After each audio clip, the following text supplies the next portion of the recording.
नमस्कार, खास बुलेटिन में आपका स्वागत है और मैं हूं आपके साथ सुमन पाल। बुलेटिन की शुरुआत करेंगे बड़ी खबर के साथ। लखनऊ से बड़ी अपडेट सामने आ रही है, जहां पर सीएम योगी आदित्यनाथ की बड़ी बैठक और 20 विभागों के साथ आज सीएम की अहम बैठक। सभी मंत्री, राज्य मंत्री, स्वतंत्र प्रभार मौजूद और राज्य मंत्री भी सीएम की बैठक में मौजूद। विकास योजना और वित्तीय स्वीकृतियों की समीक्षा, शिलान्यास, उद्घाटन प्रस्तावों की भी होगी समीक्षा। प्रमुख सचिव, विभागीय सचिव बैठक में रहेंगे मौजूद। तो बड़ी अपडेट सामने आ रही है, जहां पर सीएम योगी आदित्यनाथ की बड़ी बैठक, 20 विभागों के साथ आज सीएम की अहम बैठक। सभी मंत्री, राज्य मंत्री, स्वतंत्र प्रभार मौजूद बैठक में। आपको बताएं कि राज्य मंत्री भी सीएम की बैठक में मौजूद। विकास योजनाओं और वित्तीय स्वीकृतियों की समीक्षा, शिलान्यास, उद्घाटन प्रस्तावों की भी होगी समीक्षा। प्रमुख सचिव, विभागीय सचिव बैठक में रहेंगे मौजूद।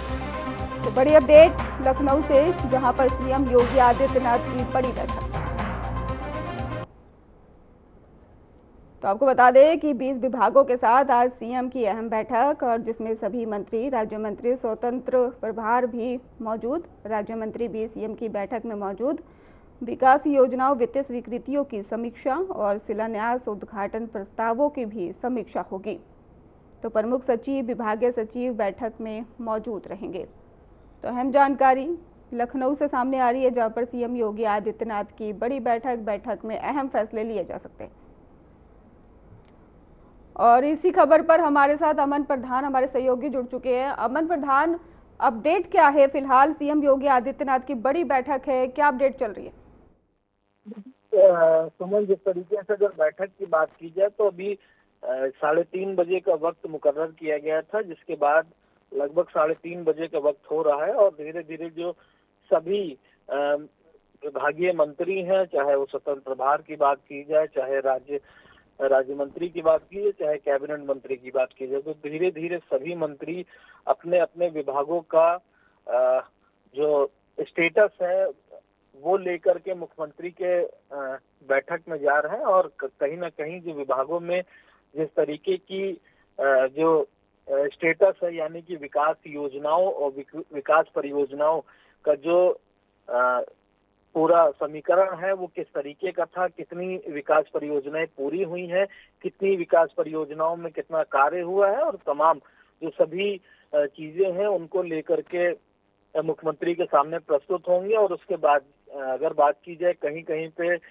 कई विभागों में ऐसी भी चीजें हैं कि वित्तीय स्वीकृतियों पर कई विकास परियोजनाएं रुकी हुई हैं, तो उन सभी वित्तीय जो स्वीकृति पर जो विकास परियोजनाएं रुकी हुई हैं उन पर भी कहीं ना कहीं मुख्यमंत्री आज अहम निर्णय ले सकते हैं कि उन विकास जो वित्तीय स्वीकृति है उनको देकर के विकास की जो योजनाएं हैं, जो एक प्रथम पंक्ति से पर बैठे व्यक्ति के लिए और अंतिम पंक्ति पर बैठे व्यक्ति के लिए, तो तमाम चीजें हैं जिस पर आज मुख्यमंत्री एक गहन चर्चा कर सकते हैं। और सभी जो विकास जो प्रमुख सचिव हैं, मुख्य सचिव हैं और सभी जो अपर मुख्य सचिव हैं, उन सभी को भी अपने जो विभागों की जो समीक्षा है, जो अपने विभागों पे जो कार्य किए हैं उन पर भी मुख्यमंत्री उनसे भी अलग से भी सवाल कर सकते हैं, क्योंकि कहीं ना कहीं विकास परियोजनाएं अभी बहुत सारी बची हुई हैं जिन पर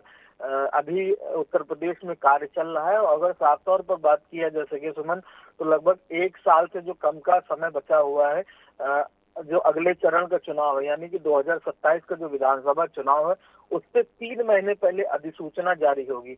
जो अधिसूचना में स्पष्ट होता है कि वहां पर जो विकास जो योजनाएं हैं सरकार द्वारा जो चल रही हैं या जो पूरी हो चुकी हैं, उनका शिलान्यास नहीं किया जा सकता, लोकार्पण नहीं किया जा सकता। तो उन सभी जो विकास परियोजनाएं हैं उनका लोकार्पण उस तय समय पर ही किया जाए, और जो विकास योजनाएं जो अभी लंबित है और जिनका वित्तीय स्वीकृति बाकी है, तो उन सभी योजनाओं को आज स्वीकृति मिल सकती है और उसके बाद वो सभी योजनाएं जल्द से जल्द पूरी होंगी, क्योंकि 2027 का जो विधानसभा चुनाव है उसमें अभी समय कुछ ही लगभग 1 साल का जो समय बचा है। तो कहीं ना कहीं एक ये बड़ी और अहम बैठक है जिसमें कहीं ना कहीं अभी कुछ ही देर में सभी जो मंत्री हैं और जो प्रमुख सचिव हैं और मुख्य सचिव, अभी कुछ ही देर में जो एनेक्सी है, जहाँ जो मुख्यमंत्री का पहले पूर्व ऑफिस हुआ करता, तो वहीं पे आज मुख्यमंत्री अहम बैठक ले रहे हैं। सुमन। बिल्कुल अमन, 20 विभागों के साथ आज ये अहम बैठक है, तो कौन कौन से विभाग इसमें शामिल है उसके बारे में भी अपडेट दे दीजिए। अगर विकास परियोजनाओं की बात की जाए तो लगभग सभी विभागों में जो कार्य है, विकास कार्य, वो लगभग चल रहा है। लेकिन अगर चुनिंदा बड़े विभागों की बात की जाए तो उत्तर प्रदेश में नगर विकास विभाग की बात की जाए, जहां पर एक बड़ी परियोजनाएं चल रही हैं। सिंचाई विभाग की बात की जाए, उसमें कई बड़ी परियोजनाएं चल रही हैं। तो ये सब बड़े बड़े अहम विभाग हैं जहां पर कई विकास की जो है अहम परियोजनाएं चल रही हैं, जहां पर लगातार जो मॉनिटरिंग है वो भी मुख्यमंत्री लगातार कर रहे हैं, विभागीय मंत्री मॉनिटरिंग कर रहे हैं। और जो उनके आईएएस जो अधिकारी हैं, जो उनके मंत्री हैं, माफ करिए, जो उनके प्रशासनिक अधिकारी हैं, आईएएस अधिकारी हैं, प्रमुख सचिव हैं, वो सभी पर प्रॉपर मॉनिटरिंग कर रहे हैं। तो कहीं ना कहीं जो विकास से जुड़े योजनाएं हैं उनकी प्राथमिकता है कि जो हर एक व्यक्ति तक जो विकास की परियोजना है वो पहुंचे। एक विकसित जो उत्तर प्रदेश और विकसित भारत का जो सपना है, चाहे प्रधानमंत्री की बात की जाए, चाहे उत्तर प्रदेश के मुख्यमंत्री की बात की जाए, तो लगातार उनके हर एक उद्बोधन में एक विकसित प्रदेश और विकसित भारत की जो बात होती है, तो कहीं ना कहीं उसी परिपाटी पे ही लगातार उत्तर प्रदेश के मुख्यमंत्री कार्य कर रहे हैं। और सभी को ही, जब से उत्तर प्रदेश में पिछले 8 सालों से उत्तर प्रदेश में योगी सरकार चल रही है, तो उसमें विकास का जो मॉडल है वो कहीं ना कहीं एक अलग स्तर पर नजर आ रहा है। तो कहीं ना कहीं जो विकास की योजनाएं हैं, चाहे नगर विकास की बात की जाए, चाहे वो सिंचाई विभाग की बात की जाए, चाहे वो अन्य किसी भी विभाग की बात की जाए, लगातार विकास परियोजनाएं ही इस सरकार के लिए एक अहम एजेंडा है और तमाम जो विकास परियोजनाएं हैं उन पर ही कार्य चल रहा है। सुमन। बिल्कुल अमन, ये कहना गलत नहीं होगा क्या कि जिन योजनाओं के बारे में निर्देश दिए गए थे वो पूर्ण हो पाए हैं, नहीं हो पाए हैं, इसको लेकर भी सीएम योगी आदित्यनाथ एक्शन ले सकते हैं? हाँ, देखिए, निश्चित तौर पर एक जब किसी कार्य की शुरुआत होती है, जब किसी परियोजना की शुरुआत होती है, तो वहां पर एक सीमित अवधि का समय निर्धारित किया जाता है कि इस सीमित अवधि के भीतर ही उस कार्य को पूरा किया जाए। तो ऐसी कई परियोजनाएं हैं जो किसी न किसी कारणवश लंबित हुई हैं, किसी न किसी कारणवश उसमें देरी हुई है। तो उन सभी विभागीय मंत्री और जो उनके विभाग के जो प्रमुख सचिव हैं, उनसे भी मुख्यमंत्री उस पूरे मामले पर तलब कर सकते हैं कि कहाँ पर समस्या आई है, क्या प्रशासनिक लेवल पर समस्या आई है, या जो है शासन के लेवल या जो है सत्ता के लेवल पर समस्या है। तो उस समस्या का भी एक निराकरण आज मुख्यमंत्री योगी आदित्यनाथ निकाल सकते हैं। और कहीं ना कहीं जिस तरीके से अगर उत्तर प्रदेश में जो विकास योजना है और जीरो टॉलरेंस की नीति है, ये एक अहम एग्जाम्पल बना था, जिसके बाद से एक आईएएस अधिकारी के बीच में और एक राजनेता के बीच में एक सामंजस्य मुख्यमंत्री द्वारा बैठाया गया था। तो सामंजस्य पिछले 8 सालों से चल रहा है और लगातार विकास की जो योजनाएं हैं उसमें लगातार गति बढ़ती आई हुई है। लेकिन कई परियोजनाएं ऐसी हैं जिन पर कहीं ना कहीं मुख्यमंत्री आज एक बड़ा एक्शन भी ले सकते हैं और कहीं ना कहीं एक उनका जो रुख है वो कहीं ना कहीं, अगर उनका रवैया गुस्से वाला होता है, तो कहीं ना कहीं कई जो अधिकारी हैं उन पर भी गाज गिर सकती है। सुमन। बिल्कुल अमन प्रधान, जिस तरीके से आप बता रहे हैं, अगर सीएम योगी आदित्यनाथ ने कई परियोजनाओं को लेकर निर्देश दिए हैं, अगर वो काम पूर्ण नहीं हो पाते हैं तो सीएम योगी आदित्यनाथ आज एक्शन मोड में भी नजर आ रहे हैं। फिलहाल आपका बहुत बहुत धन्यवाद हमारे साथ जुड़ने के लिए और अहम जानकारी देने के लिए। मुख्यमंत्री योगी आदित्यनाथ अयोध्या पहुंचे, जहां पर उन्होंने रामलला के दरबार में दर्शन पूजन किया है। सीएम योगी आदित्यनाथ ने राम मंदिर में ही विधिवत पूजा अर्चना कर प्रदेश की सुख समृद्धि की कामना की है। इस अवसर पर ही उन्होंने राम मंदिर आंदोलन के प्रमुख स्तंभ रहे डॉक्टर वेदांती को विनम्र श्रद्धांजलि अर्पित की है और मुख्यमंत्री ने कहा है कि डॉक्टर वेदांती का राम मंदिर आंदोलन में ही अतुलनीय योगदान रहा है, जिसे देश हमेशा स्मरण करेगा।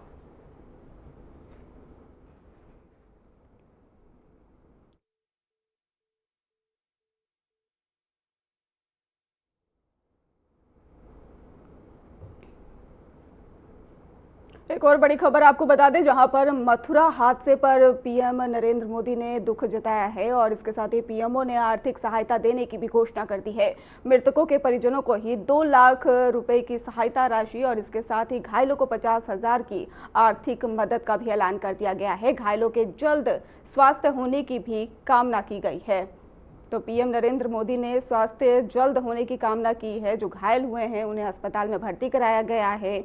आपको बताते चलें कि यमुना एक्सप्रेसवे पर लो विजिबिलिटी के कारण ही एक भीषण सड़क हादसा हो गया।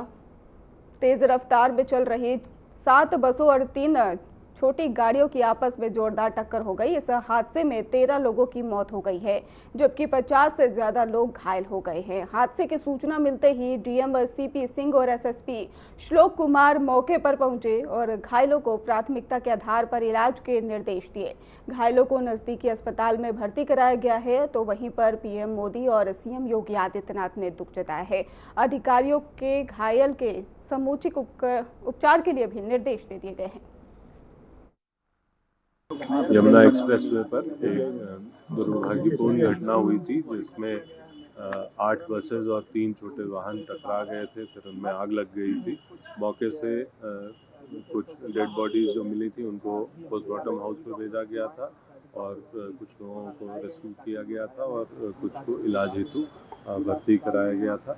जो मलबा वहाँ से मिला या अन्य अवशेष वहाँ से मिले उनको यहाँ मॉर्चरी में भेजा गया था, जिसका कि परीक्षण डॉक्टर्स की टीमों द्वारा किया गया है। परीक्षण के उपरांत 13 कंफर्म्ड डेथ्स बताए जा रहे हैं। इसमें से 3 बॉडी आइडेंटिफाई हुई है। शेष जले या अर्धजली बॉडीज हैं, जिनके आइडेंटिफिकेशन के लिए डीएनए प्रिजर्वेशन की कार्रवाई की जाएगी। पंचायतनामा और पोस्टमार्टम की कार्रवाई आप देख रहे हैं कि प्रचलित है और सभी जो बॉडीज हैं उनका सम्मानपूर्वक अंतिम संस्कार भी सुनिश्चित किया जाएगा। जो घायल भी हैं वो सभी खतरे से बाहर हैं और प्रभु के मतलब दुर्भाग्यपूर्ण तरीके से जो अभी हुआ है 13 लोग हमारे बीच नहीं रहे हैं। उनके परिवारीजनों के प्रति माननीय मुख्यमंत्री जी ने संवेदना भी व्यक्त की है और जो घायल हैं उनको समुचित इलाज कराने के भी निर्देश दिए हैं और जो कराया भी जा रहा है। और जो दुर्भाग्यपूर्ण जिनके मृत्यु हुई है उनके परिजनों को भी अपने विवेकाधीन कोष से 2-2 लाख रुपए की आर्थिक सहायता की भी उन्होंने घोषणा की है। इसके अलावा उन्होंने हम लोगों को ये भी निर्देश दिया है कि चूँकि कोहरा इस समय बहुत गिर रहा है तो इस तरीके की व्यवस्था की जाए कि वाहनों की स्पीड कम कराई जाए, संभव हो तो कन्वॉय बना करके चलाया जाए और जो लोग ओवरटेकिंग करते हैं उस पे भी रोक लगाई जाए, जिससे इस प्रकार की घटना की पुनरावृत्ति। क्रिकेटर विराट कोहली और उनकी पत्नी अनुष्का शर्मा एक बार फिर से प्रेमानंद महाराज जी से मिलने मथुरा पहुंचे और दोनों ने ही प्रेमानंद महाराज जी से प्रवचन हाथ जोड़कर सुने हैं। इसका वीडियो भी सोशल मीडिया पर खूब वायरल हुआ है। प्रेमानंद महाराज जी ने प्रवचन में ही रावण की मौत के बाद की कहानी सुनाते हुए बताया है कि अहंकार में कैसे उसकी वृद्धि भ्रष्ट हो गई थी और साथ ही उन्होंने कहा है कि हमें सुख और दुख नहीं बल्कि भगवान को प्राप्त करने की कोशिश करनी चाहिए।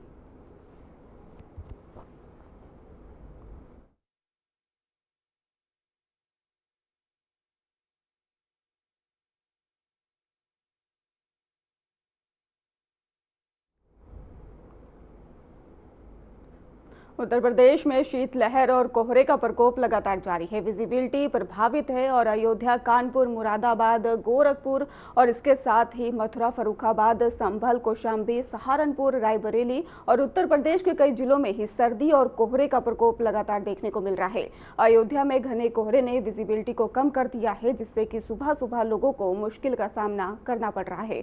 कानपुर में भी ठंड और कोहरे का प्रभाव बना हुआ है। वहीं मुरादाबाद की बात करें तो घना कोहरा छाया हुआ है, जिससे लोग अलाव के सहारे ठंड से बचने की कोशिश कर रहे हैं। गोरखपुर में ही हल्का कोहरा देखा गया है। वहीं पर मथुरा में दिल्ली आगरा हाईवे पर स्मोक की मोटी परत ने ही विजिबिलिटी प्रभावित करके रखी हुई है और फर्रुखाबाद के पहाड़ी क्षेत्रों में भी बर्फबारी के बाद घना कोहरा छा गया, जिससे सड़कों पर ही विजिबिलिटी बेहद कम हो गई है। संभल की बात करें तो वहां पे भी ठंड और कोहरे ने ही जनजीवन प्रभावित किया है। लोग फोग लाइट जलाकर ही वाहन चला रहे हैं। कौशाम्बी में घने कोहरे और बढ़ती ठंड ने ही हाईवे और ग्रामीण मार्गों पर वाहन रफ्तार को धीमा कर दिया है। सहारनपुर में भी कोहरे के कारण शहरी और ग्रामीण क्षेत्रों में वाहनों की गति कम रही। रायबरेली में ठंड और कोहरे ने वाहनों की रफ्तार धीमी कर दी है। तो हम आपको तस्वीरें दिखा रहे हैं अयोध्या से, कानपुर से, कौशाम्बी से, गोरखपुर से, फर्रुखाबाद से और इसके साथ ही अलग अलग जगह पर कोहरे की जो एक चादर है वो साफ तौर पर देखने को मिल रही है।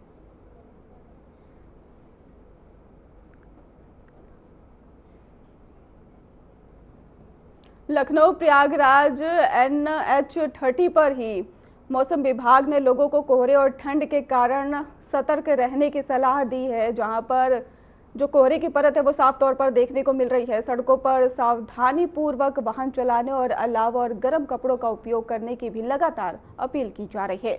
तो शीतलहर और कोहरे का प्रकोप लगातार देखने को मिल रहा है। अयोध्या कानपुर प्रभावित क्षेत्र हैं और इसके साथ ही कोहरे से विजिबिलिटी बेहद कम नजर आ रही है। सड़कों पर वाहनों की जो गति है वो भी लगातार धीमी लग रही है।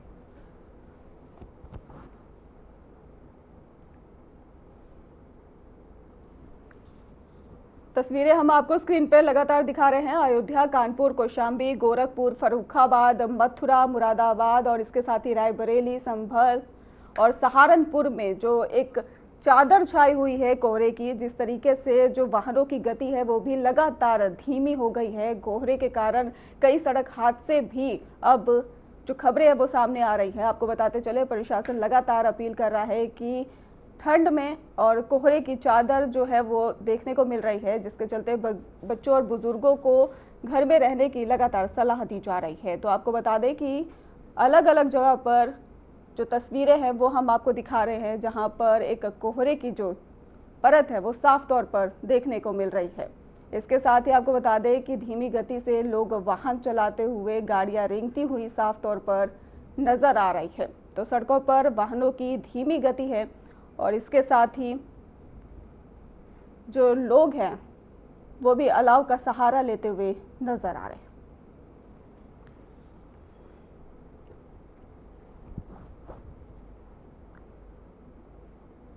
बिजनौर के थाना नजीबाबाद क्षेत्र में मौजूद जलालाबाद इलाके की MS शिफा फायर पटाखा फैक्ट्री में जोरदार ब्लास्ट हो गया। धमाके में ही फैक्ट्री में काम कर रहे मजदूर के चिथड़े उड़ गए और जिससे उसकी मौके पर ही दर्दनाक मौत हो गई। ब्लास्ट इतना भीषण था कि आसपास के गांव में दहशत फैल गई और अफरा तफरी का भी माहौल बन गया। घटना की सूचना मिलते ही SP भारी पुलिस बल के साथ मौके पर पहुंचे और घटनास्थल का निरीक्षण किया।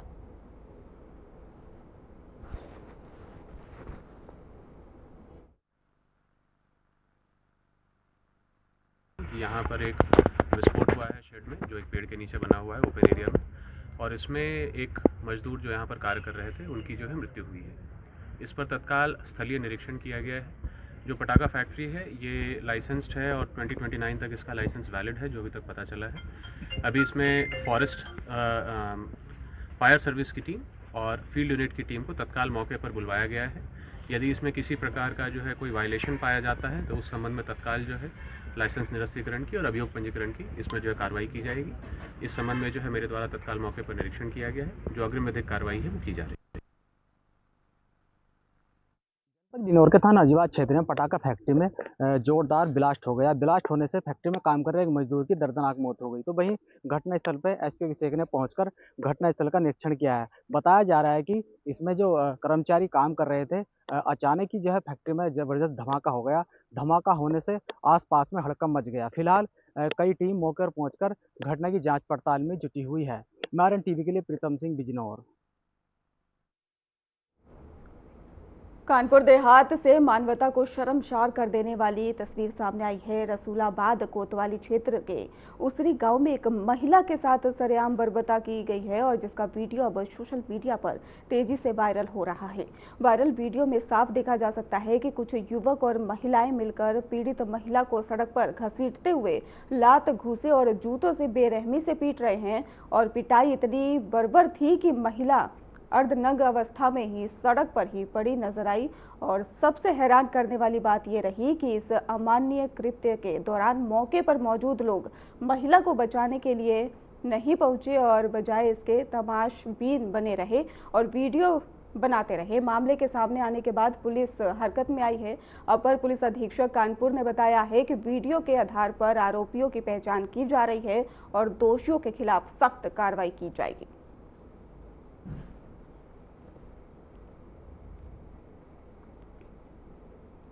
तो कानपुर से आपको खबर बता रहे हैं, जहां पर महिला से सरेआम बर्बरता की गई है। वीडियो जो है वो लोग बनाते नजर आए और आपको बताते चले कि मामले की जांच पुलिस द्वारा की जा रही है। फिलहाल वीडियो सोशल मीडिया पर जमकर वायरल हो रहा है। आपको बताते चले कि बर्बरता का कारण क्या रहा है वो अभी तक साफ नहीं हो पाया है, लेकिन पुलिस ने वीडियो के आधार पर मामला दर्ज कर आगे की कार्रवाई भी शुरू कर दी है। इसके साथ ही वीडियो में नजर आ रहे लोगों की छानबीन भी लगातार की जा रही है और जो आरोपी हैं उन पर भी कार्रवाई की बात पुलिस द्वारा की जा रही है।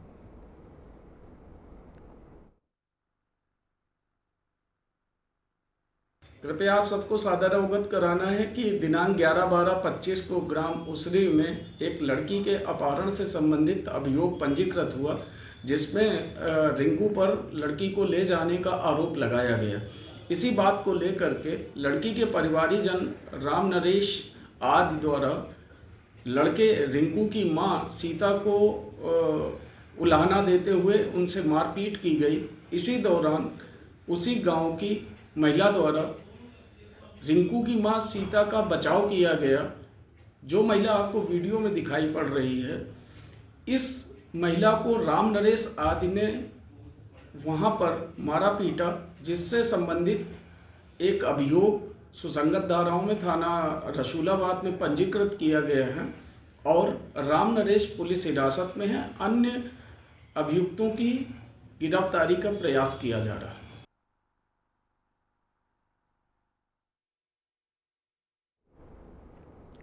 संभल से एक भावुक कर देने वाला मामला सामने आया है, जहां पर 2 मासूम बच्चियों का वीडियो सोशल मीडिया पर तेजी से वायरल हो रहा है। वीडियो में बच्चियां संभल के ही जिलाधिकारी डॉक्टर राजेंद्र पेंचिया से ही अपने घर के ऊपर से गुजर रही हाई टेंशन लाइट हटाने की भी जो लाइन वहां पे जा रही है उसको हटाने के लगातार गुहार लगाती नजर आई है। बताया जा रहा है कि ये हाई टेंशन लाइन पिछले करीब 15 वर्षों से उनके मकान की छत के ऊपर से गुजर रही है और वर्षों पहले ही लाइन की ही बिजली सप्लाई तो काट दी गई थी, लेकिन बिजली विभाग तार हटाना भूल गया। और ये पूरा मामला चंदोसी क्षेत्र की गुलडेरा कॉलोनी का है।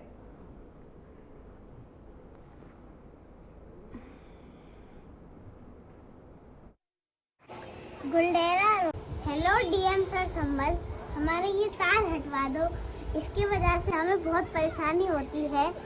इसकी वजह से ही हम अपना घर ऊपर नहीं बना पा रही हैं। ये लाइन पिछले 15 सालों से बंद है।